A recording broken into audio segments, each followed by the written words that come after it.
pozdravljeni. Danes gostimo v prostorih inštituta na našem priljubljenem mestu in v udobnih naslanjačih tudi eno zunanjo predstavitev, ki pa seveda po vsebini nikakor ni zunanja in tudi potem, da je v našem občestvu širšem gotovo prisotna. In vas lepo pozdravljam.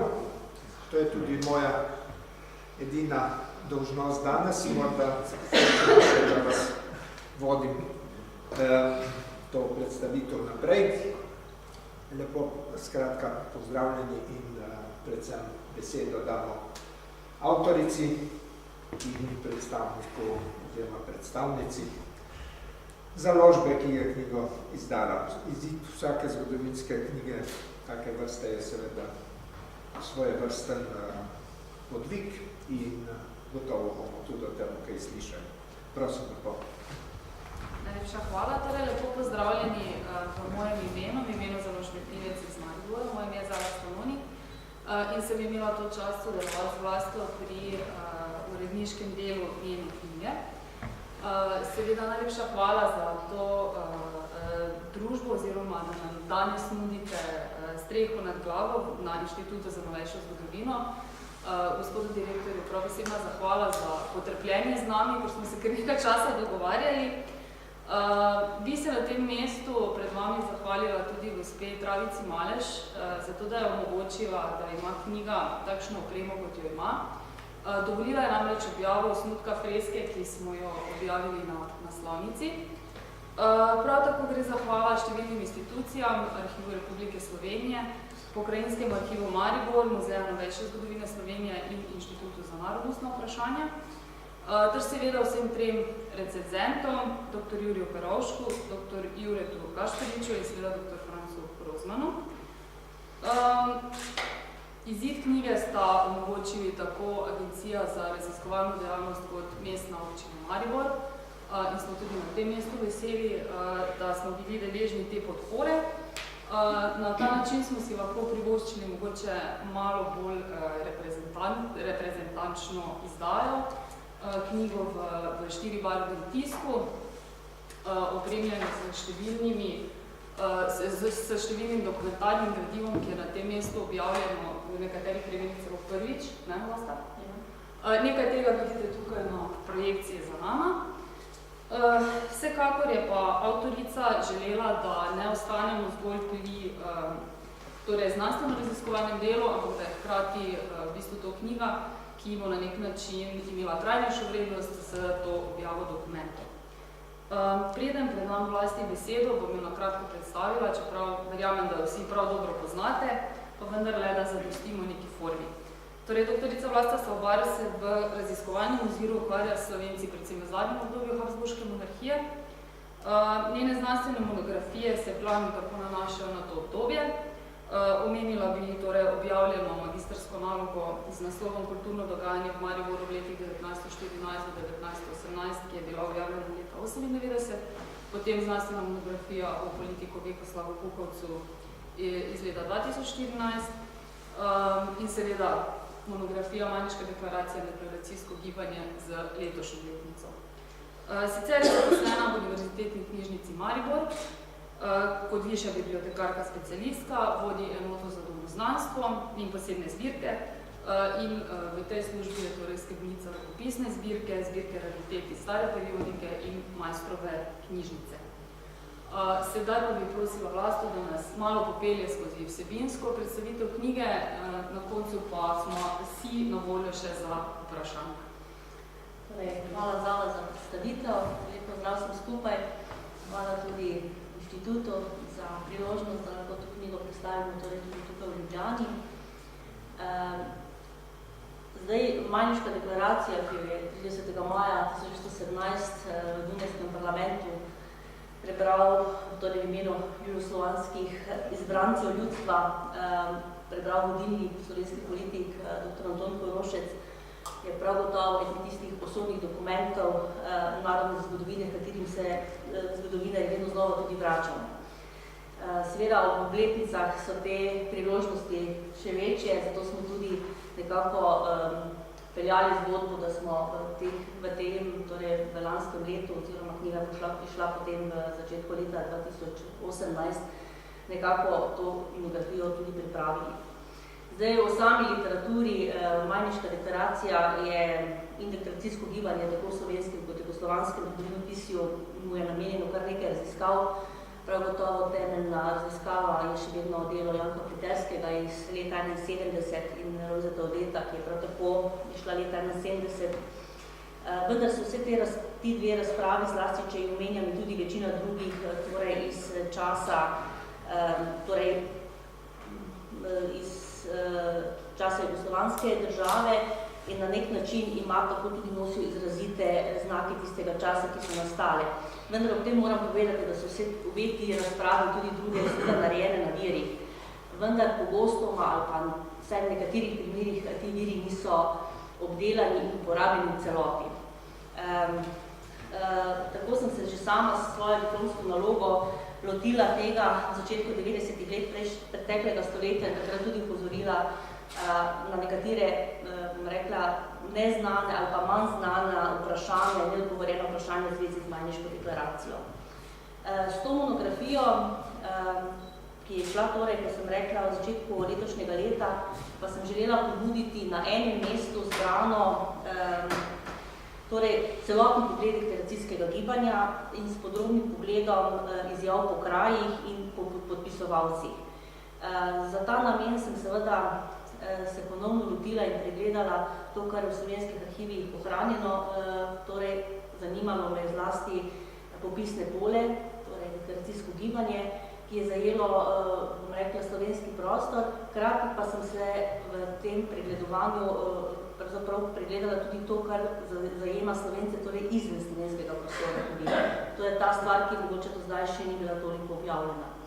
Zdaj, v Arhivu Republike Slovenije obstaja fond Jugoslovanskega kluba, kjer je kar obsežna, torej ohranjeno arhivsko gradivo. Te popisne polje so vezane v 7 knjig, torej tudi tole naslovnico je tukaj tudi na predstavitvi. Potem v Pogorinskem arhivu v Mariboru, kjer je kar obsežen 10 škatl teh popisnih polje ohranjenih. Prav tako pa v Arhivu Republike Slovenije je na voljo zdaj tudi gradivo, ki je bilo prej na Inštitutu za narodnostna vprašanja, kjer so ohranjene deklaracijske izjave oziroma dokumenti iz tega obdobja za Koroško. To je pred nekaj leti prišlo tudi v Arhivu Republike Slovenije in tako je danes, bom rekla, za ta del vse skupaj tam. Namen je bil, da se oboje pregleda, hkrati pa moram tudi povedati, da sem pri tem prišla tudi do nove številke, koliko ljudi je res to Majniško deklaracijo podpiralo in podpisalo. Seveda me je pa pri tem zanimalo torej ne samo podrobna analiza po krajih, ampak nekako se ta raziskava dotika tudi zgodb navadnih ljudi in vsakdanjega življenja, nekako pogled od spodaj. Namreč ljudje so pogosto pri izjavljanju za Majniško deklaracijo tudi popisali v svojih težavah in so, bom rekla, te izjave tudi ponekod zelo lokalno obarvane, kar je mogoče dodatna stvar. Tudi s citiranjem teh izjav v monografiji sem ravno želela dati ta utrip množic, torej da ta utrip tudi na nek način zabeležen. Zdaj, knjiga je zgrajena tako, da so v prvih 4 poglavjih, prva 4 poglavja nas nekako vpeljajo v zgodbo o Majniški deklaraciji. Prikazane so nekatere splošne staroavstrijske in slovenske, torej značilnosti staroavstrijske in slovenske politike na predvečer in v zadnjih letih Prve svetovne vojne. Potem v tem uvodu pravzaprav nekako sledi jedro knjige, prav gotovo namenjen, torej, kot sem že uvodoma povedala, podrobnemu prikazu razvoja deklaracijskega gibanja. In sicer veliko sem se ukvarjala s tem, ali naj vse te izjave združim, vendar, ker so zbrane in ohranjene na različne načine, sem se potem odločila, da ohranim tako, kot je po arhivih ohranjeno to gradivo in je tako tudi tu predstavljeno. Da pa stvar, bom rekla, celotno zgodbo Ima knjiga seveda tudi krajevno kazalo in s pomočjo tega krajevnega kazala lahko dobimo za posamezni kraj, torej v vseh 3 arhivih, kaj je ohranjeno v tistem kraju. Namreč kar v Arhivu Republike Slovenije so v glavnem izjave prebivalstva, medtem ko v Pokrajinskem arhivu v Mariboru imamo številne izjave občinskih odborov, društvene izjave, krajevnih šolskih svetov, bom rekla, različnih skupin, medtem ko te izjave v Arhivu Republike Slovenije, ki so vezane v teh 7 knjig, ki jih je Franja Tavčar na tem velikem shodu 24. marca pravzaprav predala dr. Korošcu, so zajete te izjave, ki so torej vezane v te knjige. Zdaj, nova je tudi številka, mislim, ali pa vsaj v raziskavah oziroma zgodovinopisju se nekako smo se ukvarjali za številko 200.000 podpisov podpore Majniški deklaraciji. Jaz, ko sem delala za svojo diplomsko nalogo pred desetletji, je takrat bila številka okrog 150.000 za pregledanim arhivskim gradivom v Mariborskem pokrajinskem arhivu. Zdaj, ko je pa ta stvar celotno pregledana, pa nekako lahko govorimo, da je bilo okrog 327.000 podpisov podpore Majniški deklaraciji, okrog 500 občin in občinskih odborov je podalo tudi izjave, sicer v več kot 1350 krajih. To je, bom rekla, tudi novost, ki jo ta knjiga prinaša, torej zbir vsega tega, torej sumarni pregled. Hkrati pa ohranjam pogled te lokalne zgodovine, lokalnih, se pravi, kako so se po posameznih področjih ljudje odločali za podporo. Kot sem že omenila, je pregledano tudi gradivo, ki se dotika Slovencev, ki so, rekla, ki niso torej nastali na slovenskem etničnem ozemlju. Gre predvsem za hrvaške in bosansko-hercegovske izjave podpore, po drugi strani pa tudi za pobude Slovencev, razseljenih naprimer po begunskih taboriščih, naprimer iz spodnje avstrijskega Bruka ali nekaterih iz različnih front. Izpostavila sem že teh 200.000 podpisov podpore, moram pa reči, da sama številka pri pregledovanju v Arhivu Republike Slovenije kaže nekaj več. Jaz sem te podpise tudi preštela, nisem se zanašala samo na te številke, ki so nekje označene, ampak sem te podpise res šla natančno skozi, tako kot enako tudi te v Mariboru. Tako da nekje zdaj govorimo o sumarnih številkah, tako da je v arhivu v Mariboru ohranjenih nekaj več kot 157.000 podpisov, arhiv Slovenije 151.000 plus teh 17.000 podpisov z Koroške, skupaj torej nekje govorimo o 327.000 podpisih. Posebej sem pogledala tudi, ker so kraji torej zabeleženi na začetku vsake te popisne polje, kot jo imenujemo, da ni res nepodvajanja. Potem, ko se je naredilo krajevno kazalo, se res videlo, da se ti podpisi ne bi podvajali, da gre res za fond, ki ga lahko skupaj zložimo. Zdaj, v okviru deklaracijskega gibanja, ker smo tu večinoma tudi zgodovinarji, o teh stvareh ne rabim posebej govoriti, pa kljub temu naj omenim te deklaracijske shode oziroma tabore. Na Slovenskem jih je bilo med 10. marcem in 12. majem 1918 organiziranih, bom rekla, 21, 7 od teh je bilo tudi prepovedanih. Na teh zborovanjih je zbralo veliko število ljudi, kjer so govorili pomembni slovenski politiki in poslanci, ljudi so predstavljali načrte jugoslovanskega kluba in delo poslancev. Tem deklaracijskim shodom, bom rekla, sem sledila po različnem časopisju, tako da je tudi ta del vključen in pokrit torej s pregledom časopisi tako različnih političnih taborov. Potem v začetku maja 1918 so seveda shodi bili prepovedani zaradi stališča vlade, da morajo slovensko ozemlje brezpogojno ostati v državno-pravni zvezi z nemškimi deželami, vendar so kljub temu še deklaracijske shode nekako organizirali in prirejali vse do junija 1918. Zdaj, tudi tukaj nekje na sliki je v deklaracijskem gibanju nastal tudi poseben znak, oblikovanje bil Bršljanov list, s katerim je bilo nekako deklaracijsko gibanje povezano tudi z kmečkimi upori. Kot vemo, zimzeleni je bil tudi z namenjem opornih kmetov. Iz Sicer ta različica je šla za ženske v obliki broške, srebrna ali zelena emalirana. Jaz sem pred časom enim od zbiralcev tudi takšno broško dobila, tako da je res za majhno veliko broško. Za moške pa tudi manjši znak igla z zatikanjem, ki je bila prav tako z emajla ali pa iz kvadra. Zdaj, če še predno mogoče, če še kakšno potem posebej se dotaknemo posameznih historičnih dežel. Kot vemo, pri državnih vrhovih monarhije Majniška deklaracija naletela na gluha ušesa, torej zahtev Majniške deklaracije ni sprejela nevlada ne cesar. Tudi to je treba omeniti, da po junija 1917 bilo očitno, da cesar ni pripravljen storiti ničesar za splošno preobrazbo monarhije. Je časnik Slovenec 28. junija 17 razglasil, da so zahteve Majniške deklaracije minimalne zahteve Slovencev, od katerih nikakor ne morejo vstopiti in sprejeti kakršnekoli kompromisne rešitve slovenskega vprašanja.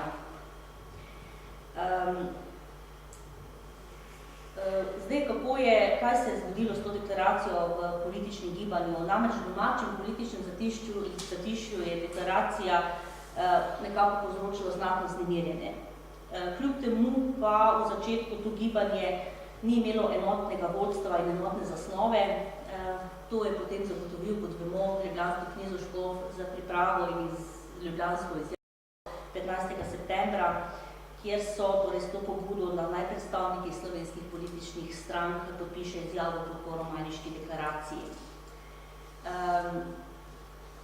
Zdaj, 15. septembra, torej, če še tudi nekaj teh faktografskih podatkov vseeno obnovimo, septembra je škof Jeglič, kanonik Andrej Kalan in Josip Gruden, predstavniki vse slovenske ljudske stranke, torej v njihovem imenu takrat še dr. Šuštaršič, narodno napredne stranke, sta podpisala to ljubljansko izjavo dr. Ivan Tavčar in Karel Triler iz Slovenske katoliške delavske demokracije Mihael Moškert, Vidic in Hileršič.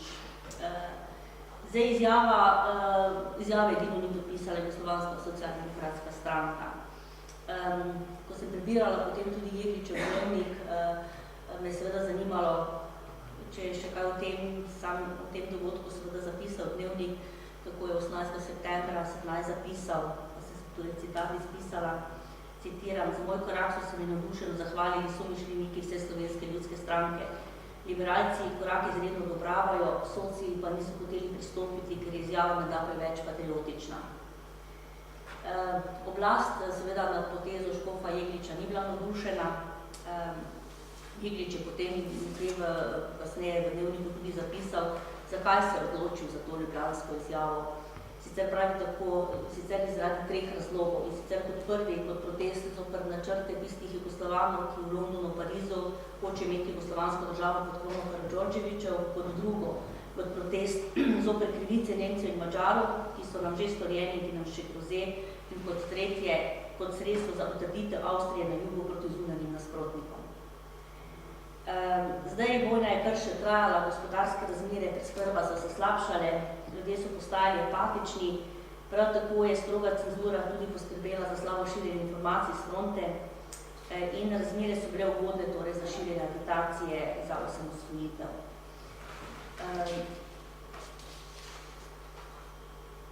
Zdaj, kaj se je dogajalo z deklaracijsko politiko pri posameznih strankah, Albin Prepeluh je nekako deklaracijsko politiko, on je tudi ta termin nekako uvedel, je pravzaprav povzročila razkol v vrstah Slovenske ljudske stranke, kot vemo, naučila je vplivnega politika Šuštaršiča, njegove pripadnike od autoritativnega ljubljanskega škofa Jegliča, šla sta se za zmeraj. V liberalno narodno napredni stranki ni pustila večjih pretresov, vodstvo stranke so prevzeli mlajši politiki, dr. Gregorjem Žerjavom na čelu, ki je kasneje postal tudi po Koroščevem posredovanju tajnik Jugoslovanskega kluba.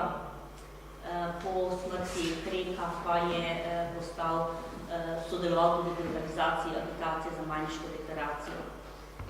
Socialistično stranko pa je deklaracijska politika kar vznemirila, povzročila je zmedo.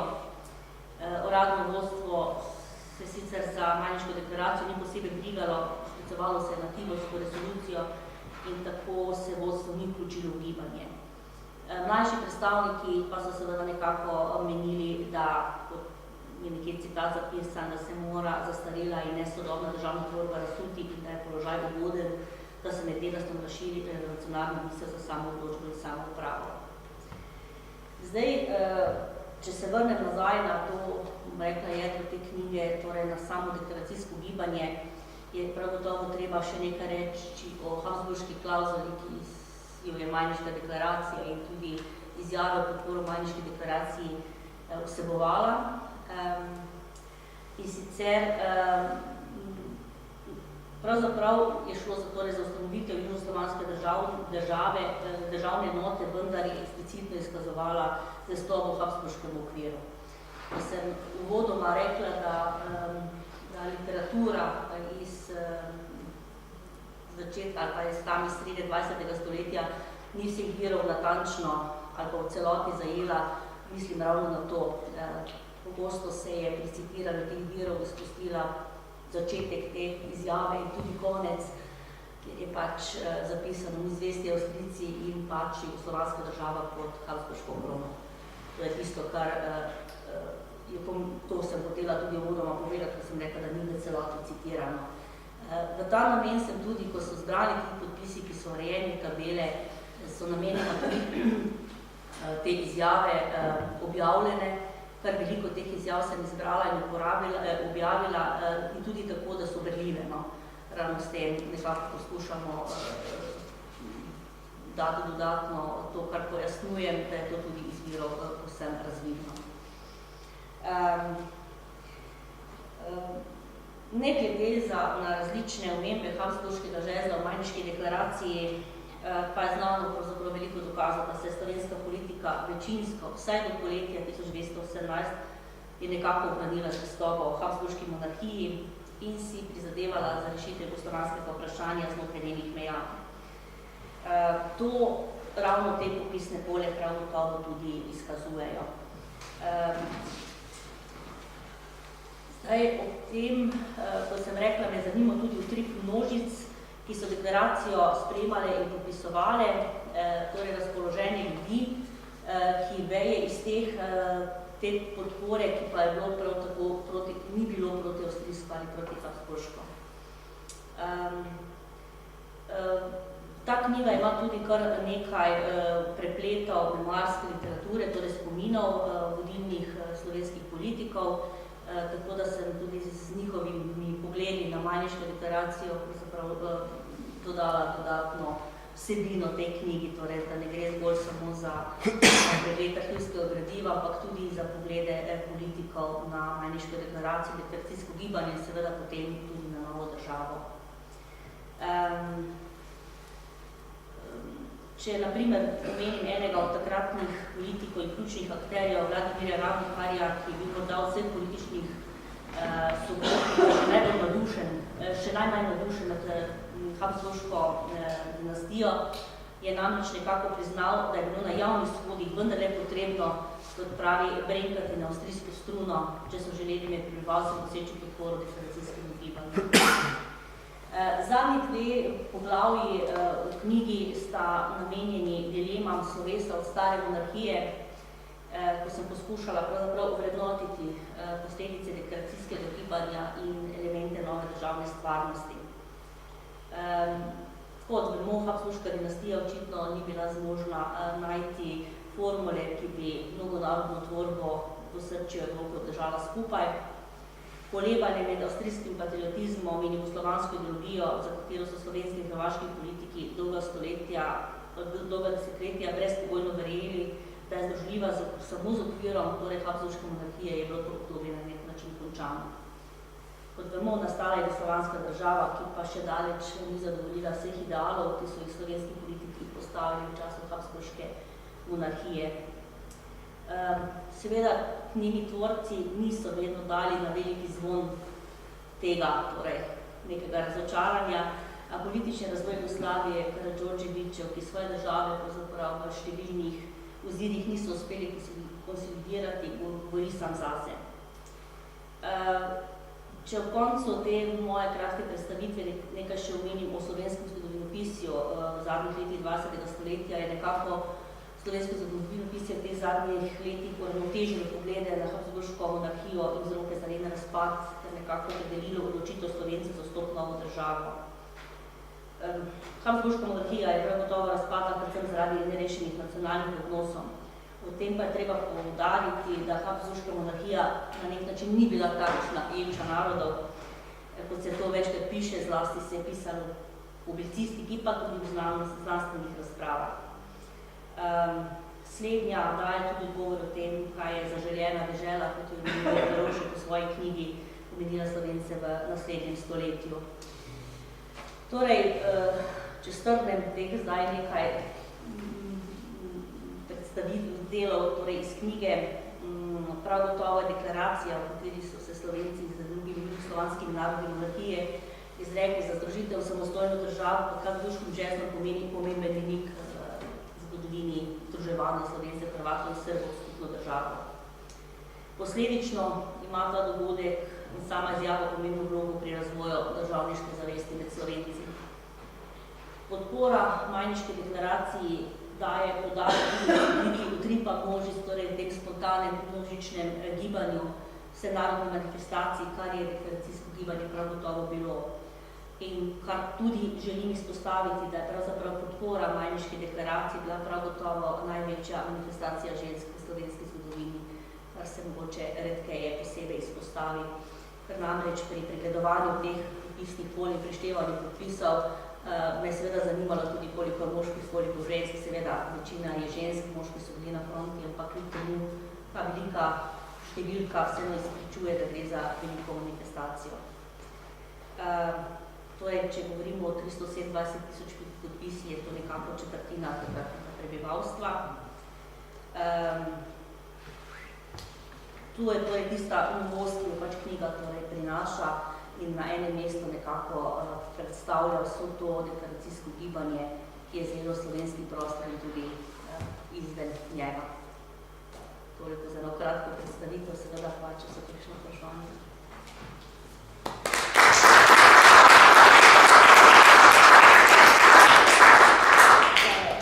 Sem to še preden Tala je že omenila, izbor tele naslovnice za knjigo, namreč v Kamniku sem v neki priliki neke stvari pregledovala in takrat sem naletela na tole fresko, ko smo postavili eno razstavo, tam vemo je galerija Miški Maleša in ta freska še ni bila objavljena, bila pa narejena v letnici Majniške deklaracije leta 37. Tako da zdela se mi je zelo povedna o tem, čemer sem govorila, tako da mislim, da ne potrebuje dodatnega pojasnila.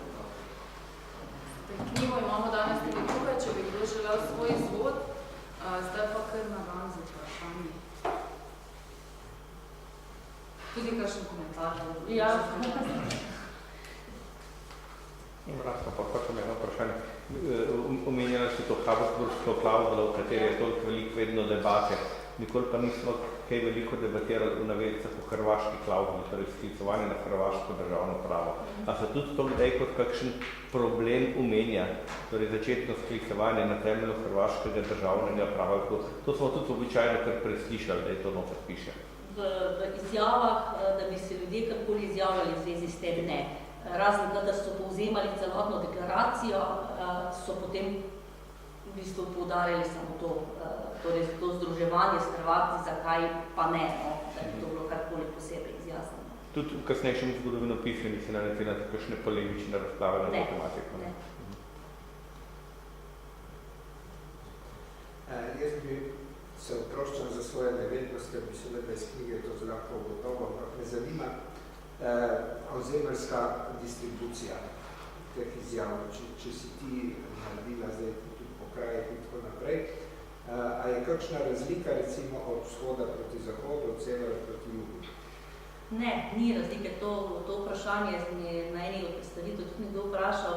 Ne, edina razlika, ki je v tem, da je na primer na Štajerskem bilo tudi veliko, poleg podpisov prebivalstva, veliko izjav občinskih odborov. Bom rekla, kar množično so se občinski odbori in razna društva. Medtem ko na Kranjskem imamo zgolj podpise, saj ohranjeni so podpise prebivalstva. To je tista razlika med kako pogosti ali kako veliki obsego je torej deklaracijsko gibanje zajelo. Ni belih list, no, če rečem, tako da bi bi bilo katero območje povsem. Seveda se pa tam vidi, kjer so, bom rekla, bolj ali v mestih, da je mogoče tega manj, ne, kot pa na podeželju. Ampak ni pa, da bi bila takšna razlika, da bi rekli, da en del je pa manjši deklaracij. Kaj pa skrajni zahod? Ker konc koncev tam vemo, da prebivalci so se še zdaj vračali. Ja, ampak koliko jih je bilo, Goriška je pokrita, prav tako, ne? Ja. Ja, pozni seljenci. Ja, no, je pa res, da so seveda tudi goriški begunci svoje izjave dali tam, kjer so pač bili, ne? Tudi teh izjav je kar precej, zlasti v arhivu Slovenije je ohranjenih izjav, veliko izjav beguncev iz raznih taborišč oziroma tam, kjer so se pač ustavili, tega kar precej. In tudi kar množične so, ne, te izjave, jaz sem potem šla tudi preverjati, da ne bi bilo, če je v nekem kraju bila velika številka, ne, sem šla pogledati, koliko v popisu prebivalstva res je tam prebivalcev, da ta številke ne bi bile pretirane ali pa da bi bile v nasprotju, ne, ampak ni, ne, tudi se vidi, da potem ponekod res 90%, ampak ko pogledaš posamezne podpise, seveda si sledi družina, ne, pa so podpisi, ne vem, celotne družine, ponekod seveda, tudi to je treba reči, da so nekod podpisi narejeni, da je torej eden podpisal, ne, iz družine, to se že vidi, da je ista roka podpisa, ampak ni pa to, da bi zdaj ta stvar bila, da ne bi vzdržala, ne, gre res za podpise, ki so jih ljudje, se tudi nekateri so bili ponekod preganjani, tudi te stvari so ohranjene, ko so te nabiralke podpisov bile v bistvu strani oblasti pač preganjene. Kaj pa sočasno, kakšna je časovna razlika med prvim in zadnjim? Ja, prve izjave imamo torej že zelo zgodaj, torej v tistem poletju, ne, po Ljubljanski je še, se začne razmah, glavnina deklaracijskih izjav pa je prav gotovo v prvi polovici leta 18, ne, december, januar je najmočneje, februar, imamo pa seveda izjave tudi še iz avgusta 1918, maj, juni pa absolutno, ne, mogoče v zgodovinopisju, če se spomnimo, če malo pogledamo nazaj, rečemo, da ne vem, že marca, aprila več ni bilo izražena podpora Habsburški monarhiji, kot takih, vendar v izjavah to ni zaslediti, ker so večina je tudi datirana. Jaz imam tako zelo naivno vprašanje, kako to, da so v Mariboru zbrali te izjave? In iz Maribora imamo tudi zelo veliko primorskih izjav, ne, mislim, podpisov. Ja, v Mariboru v bistvu so zastopane v tem fondu vse pokrajine, ne, mislim, vse historične dežele. Jaz sem v arhivu želela dobiti, odkot so prišle te izjave v arhiv, pa pravzaprav te informacije nisem dobila. Tudi mene zanimalo, ker sem vedno mislila, da mogoče pa, ampak tudi na primer v Ljubljani v teh knjigah vezanih so prav tako kraji Štajerske. Tako da, kako je to potekalo, zdaj, kako so se te stvari res ohranile, ne znam povedati, odgovoriti na to vprašanje. Sem pa to vprašanje v arhivu zastavila, pa nisem žal dobila odgovora, da bi povedali, kdaj in kako, na kak način so bile. Prek Murja pa ni, ne? Ne. Vem. Tlemenjane s korupcijo. A veš, kaj bi jaz sprašil? Za eno tvojo oceno, recimo, meni se zdi, da je deklaracijsko gibanje resen unikum v tem habsburškem prostoru. Se je drugje v tistih bodočih, ne, naslednicah monarhije tudi kaj tacga dogaja. Jaz sem mogoče brez morala to vedeti. Ne, jaz ne poznam, da bi drugje takšno... To se mi zdi res Prina Češkem. No, tam je bila češka izjava, pa je bilo, zdaj kakšen razmah pa je imelo tam nekšno gibanje podporo. To se je zgodilo zaradi deklaracije gibanja pri nas. Čehi se bili pripravljeni na svojo natančno svojo politično agendo, svoj politični program, ampak ko so pa videli efekt deklaracije gibanja, pa so rekli, kljub temu, da smo mi pravzaprav tako rekoč vse zmenjeni in dogovorjeni in vidimo že cilj pred sabo, ne vendar je potrebno poskrbeti za neko to vrstno podporo. To so aprila, da smo smo pripravili, sem Korošec, ki tudi bil tam pripravljal to veliko manifestacijo, vernost. To je bilo posledica, mislim, takrat so se sklicevali na spletnih deklaracijskih gibanja. Samo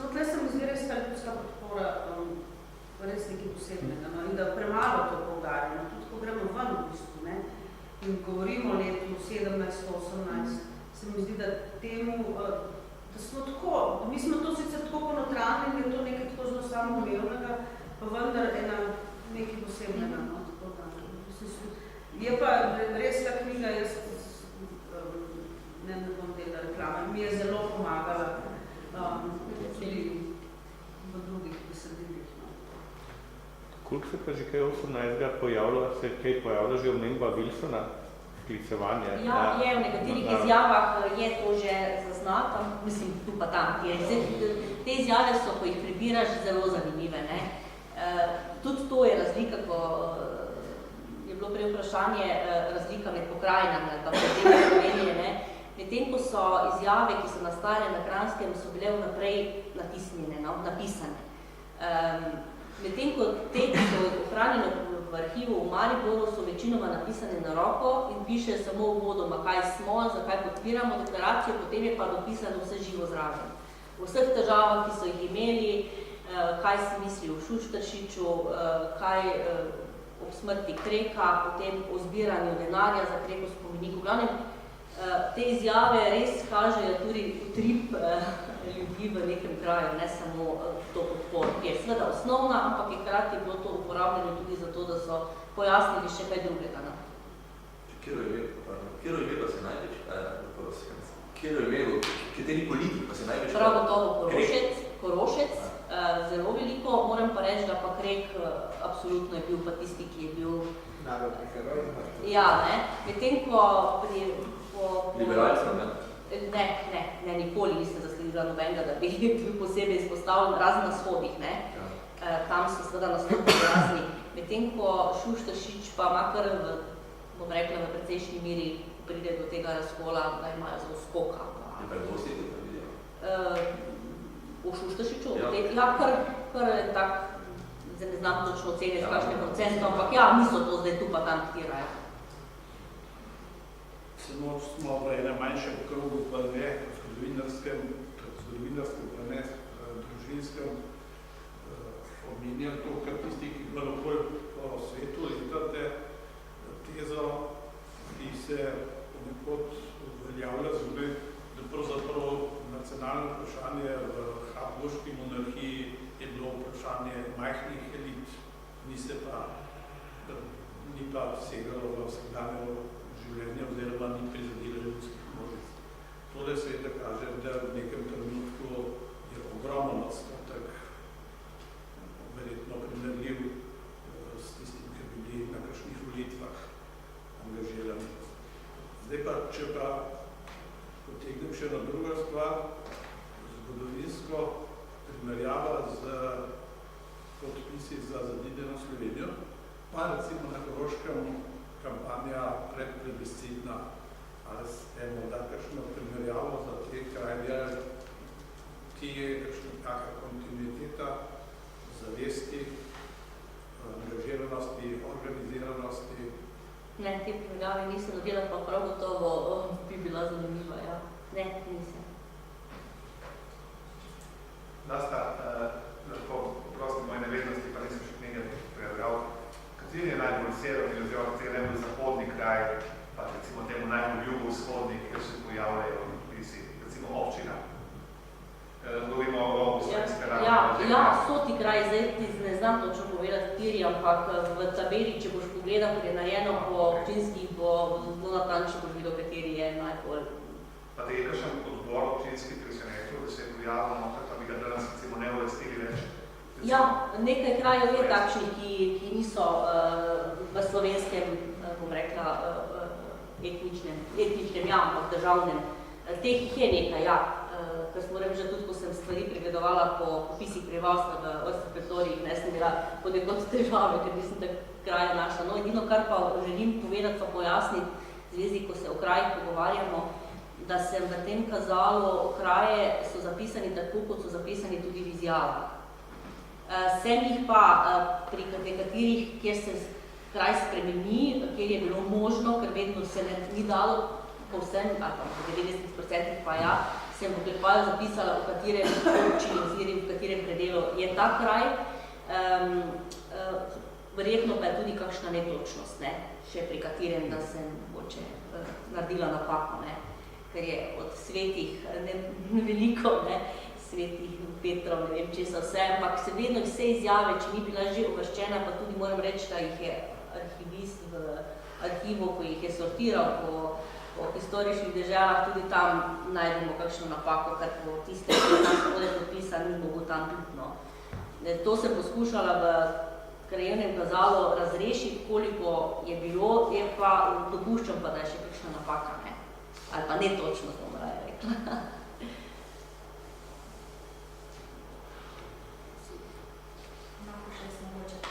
Glede, kar se arhiva oziroma gradiva tiče, kako natančna demografska analiza bi se dala recimo narediti na podlagi tega, kaj je ohranjeno?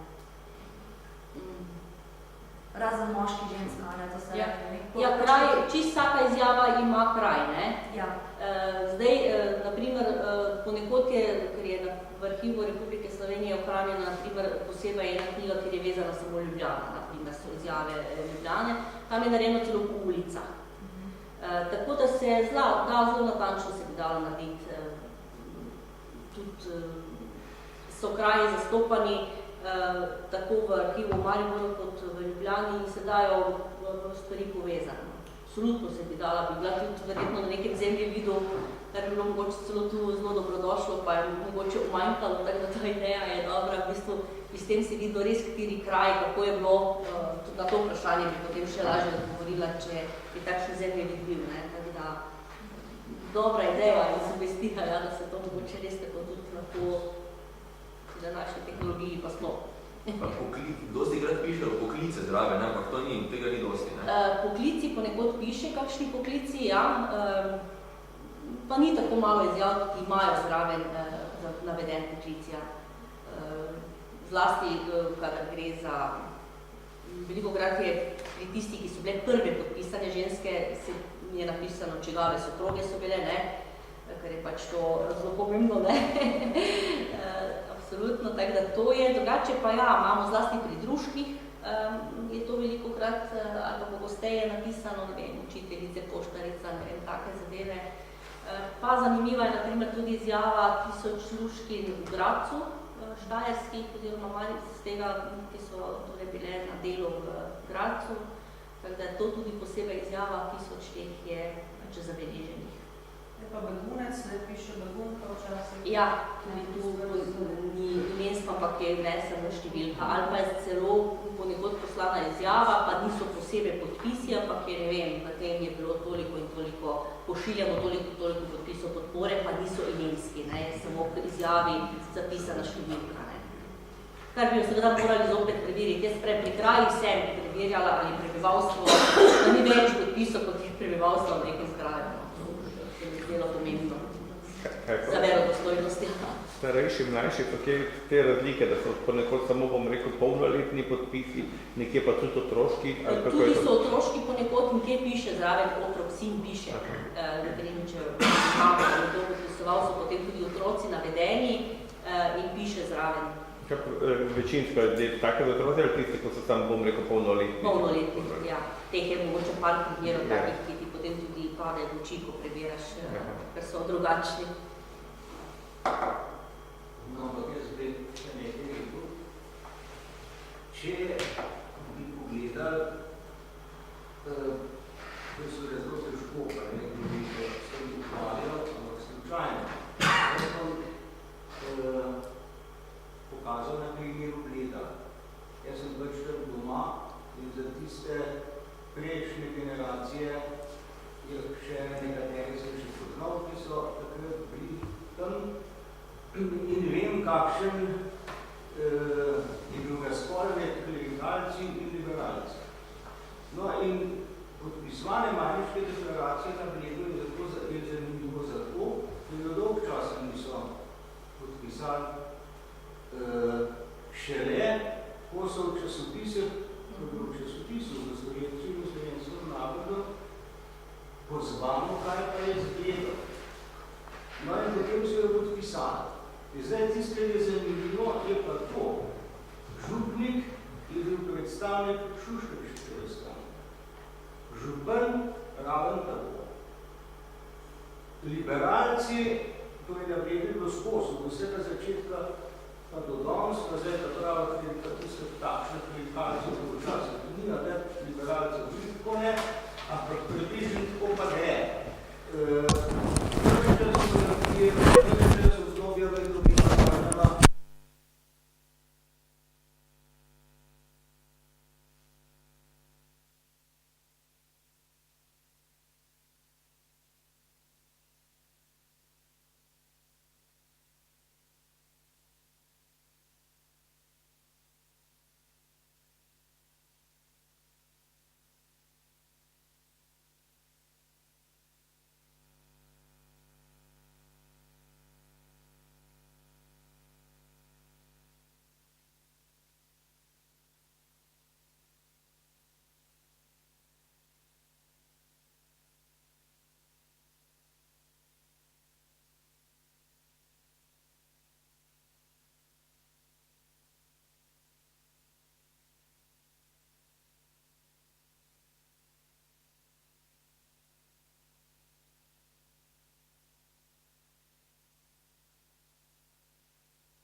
Pa ga ni, ne, med podpisniki, ker so pač podpisani. Ponekod je pa samo odbor, ampak v večini primerov so konkretni tudi podpisi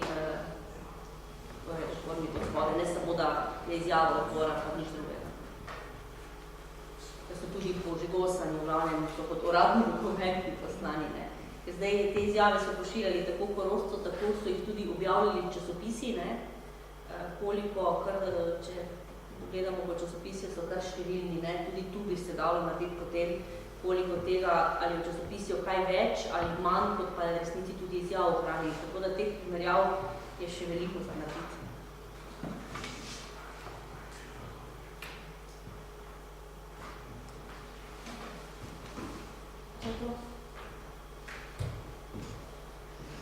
Izgleda, da smo izčrpali, vse je to kar nekaj interesa in zanimanja za to temo, ki je pravzaprav zdaj seveda strašna.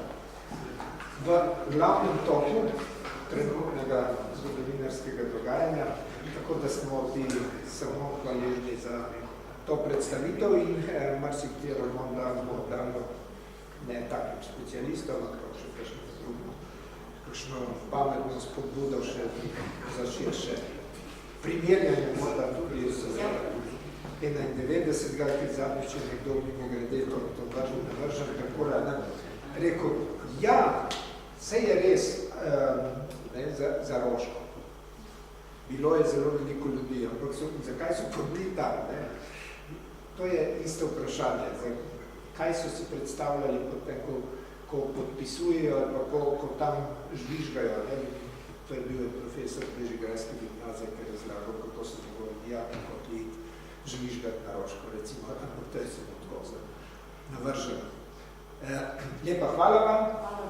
Hvala vam seveda vsem za udeležbo in upamo, da se vidimo v kakšni podobni priložnosti naprej. Hvala lepa.